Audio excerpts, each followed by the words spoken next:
இன்னைக்கு ஒரு அருமையான லஞ்ச் பாக்ஸ் ரெசிபியோட தான் வந்திருக்கேன். பீட்ரூட் சப்பாத்தி பண்ணிட்டு பன்னீர் கிரேவி பண்ணிட்டேன். இது ரொம்பவே டேஸ்டியா இருக்கும்.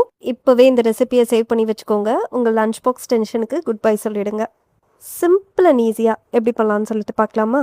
சப்பாத்திக்கு மாவு பிசைஞ்சிடலாம். நான் 2 கப் கோதுமை மாவு சேர்த்துருக்கேன். உப்பு சேர்த்துட்டு ஒரு பீட்ரூட்டை நல்லா அரைச்சு சேர்த்துக்கிட்டேங்க. வடிகட்டில் அப்படியே சேர்த்துக்கிட்டேன். நல்லா இந்த மாதிரி சாஃப்டாக பிசைஞ்சிட்டு ஒரு டீஸ்பூன் எண்ணெய் ஊற்றி அப்படியே மூடி போட்டு ஒரு 1/2 அன் ஹவர் ஊற வச்சுருங்க.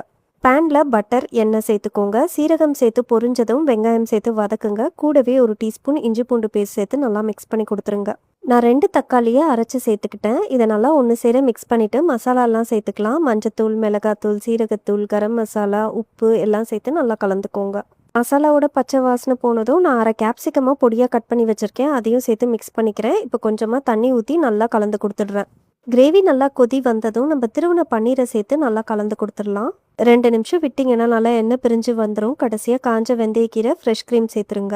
அவ்வளோதாங்க, நம்ம பன்னீர் கிரேவி ரெடி ஆகிடுச்சு. இப்போ சப்பாத்தி மாவு நல்லா ஊறிடுச்சு. ஒரு போர்ஷன் ஆஃப் மாவு எடுத்து நல்லா திரட்டிக்கோங்க. நான் இன்றைக்கி குட்டி குட்டி சப்பாத்தியாக தான் போட்டு எடுத்துக்கிறேன். இந்த மாதிரி சின்ன சின்னதாக சப்பாத்தி போடும்போது கிட்ஸுக்கு ரொம்பவே பிடிக்கும். கண்டிப்பாக சேவ் பண்ணி வச்சுட்டு ட்ரை பண்ணுங்கள். அல்டிமேட்டாக இருக்கும். என்ஜாய் பண்ணுங்கள்.